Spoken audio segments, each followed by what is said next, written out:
New Zealand చేతులారా match ని పోగొట్టుకుంది. 17th ఓవర్ వరకు న్యూజిలాండ్ దే మ్యాచ్. కానీ 18th 19th ఓవర్ లో ఇంగ్లాండ్ వైపు వెళ్ళిపోయింది మ్యాచ్ స్పిన్నర్స్ వేయడం వల్ల. గ్లెన్ ఫిలిప్స్ సాహ్నర్ ఇద్దరు కలిసి మ్యాచ్ ని వాళ్ళకి ఇచ్చేసారు అనమాట.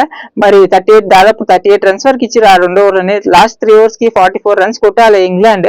మరి అది కొంచెం సాధ్యం. అటు ఇటు విల్ జాక్స్ ఉన్నాడు కాబట్టి కొంచెం ఇంగ్లాండ్ వైపు కొంచెం ఛాన్సెస్ ఉండేది. కానీ ఫాస్ట్ బౌలర్స్ నేర్పించింటే మరి న్యూజిలాండ్ కే వచ్చేది మ్యాచ్. హెన్రీ ఉన్నాడు, 2 ఓవర్స్ ఉన్నాయి. మరి ఫర్గ్యూసన్ కి 2 ఓవర్స్ ఉన్నాయి. వాళ్ళిద్దరు కలిసి కూడా ఫస్ట్ స్పెల్ మంచిగా వేసారనమాట. మరి పెద్ద గ్రౌండ్ ఫాస్ట్ బౌలర్స్ వేపిస్తేనే బాగుండేది. కానీ శాంట్నర్ ఏం ఆలోచించిండో, బ్యాటర్ విల్ జాక్స్ ఒక్కడే ఉన్నాడు. రేహన్ అహ్మద్ ఆ విధంగా కొడతాడని ఊహించలేదు అనుకుంటా. కానీ మ్యాచ్ అయితే తనే టర్న్ చేసిన రేహన్ అహ్మద్ విల్ జాక్స్ కంటే కూడా. మరి ఫస్ట్ నుంచి మాట్లాడదాం ఏం జరిగింది మ్యాచ్ పూర్తి వివరాలు మాట్లాడదాం. సబ్స్క్రైబ్ చేసి చూడండి, లైక్ షేర్ చేయండి. ఇలాంటి క్రికెట్ అప్డేట్స్ రివ్యూస్ వస్తుంటే మా ఛానల్. మరి ఫస్ట్ బ్యాటింగ్ చేసిన న్యూజిలాండ్ మరి బ్యాటింగ్ లో కూడా మరి 3 వికెట్స్ 11 ఓవర్స్ వరకు 93 180 ముందు 3 వికెట్స్ 97 రన్స్ 11 ఓవర్స్ కి 3 వికెట్స్ ఉంది. మరి 180 190 స్కోర్ కొడుతుందేమో అనుకున్నాం. అది సెమీఫైనల్ మ్యాచ్ చాలా ఇంపార్టెంట్ మ్యాచ్ అనుకున్నాం. కానీ ఇంగ్లాండ్ బౌలర్స్ కంబ్యాక్ చేసిరన్నమాట. England spinners main Will Jacks, Adil Rashid, Rehan Ahmed కలిసి 6 వికెట్స్ 6 వికెట్లు తీసారు. ముగ్గురు స్పిన్నర్స్ కలిసి తక్కువ రన్స్ ఇచ్చి.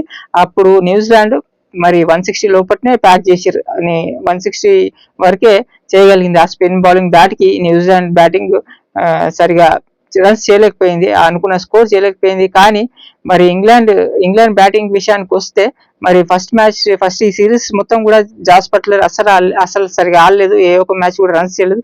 ఫిలిప్ సాల్ట్ కూడా ఒక మ్యాచ్ ఏదో బాగా ఆడినట్టుంది. కానీ టాప్ ఆర్డర్ 2 వికెట్లు తొందరగా పోయినాయి. నిన్న కూడా 2 for 2 తొందరగా అయిపోయింది. న్యూజిలాండ్ వైపు ఆల్మోస్ట్ వచ్చేసింది అనుకున్నాం. హ్యారీ బ్రూక్ మిగతా తొందరగానే అవుట్ అయ్యారు ఫస్ట్ 4 వికెట్స్. హ్యారీ బ్రూక్ కొంచెం ప్రతి మ్యాచ్ కూడా Harry Brook and lower order Sam Curran, Will Jacks ఈ ముగ్గురే బ్యాటింగ్ ఆడిరన్నమాట. ఈ ముగ్గురు నలుగురే లోవర్ ఆర్డర్ తోనే మ్యాచ్ తీసుకుంటూ వచ్చింది. కొన్ని మ్యాచెస్ అయితే గెలిచిరు.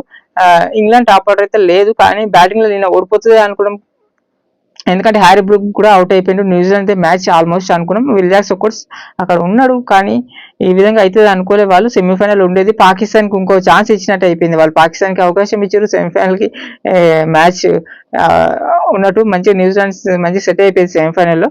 కానీ ఆ 2 ఓవర్లు మ్యాచ్ చేంజ్ చేసింది. మరి బ్యాటింగ్ లో 17th ఓవర్ వరకు న్యూజిలాండ్ మ్యాచ్ ఉండేది. మరి న్యూజిలాండ్ స్పిన్నర్స్ కూడా ఇంగ్లాండ్ స్పిన్నర్స్ బాగా వేసారు. మరి New Zealand spinners last Glenn Phillips Santner అయితే మ్యాచ్ ఓడిపోవడానికి కారణమైనారు. మంచిగా సెమీఫైనల్ లో ఉండేవాళ్ళు.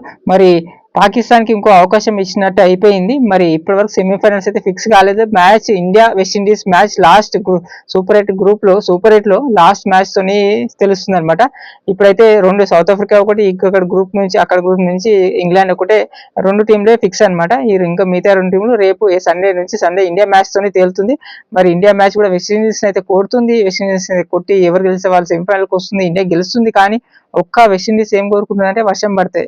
వాళ్ళకి రన్ రేట్ ఎక్కువ ఉంది.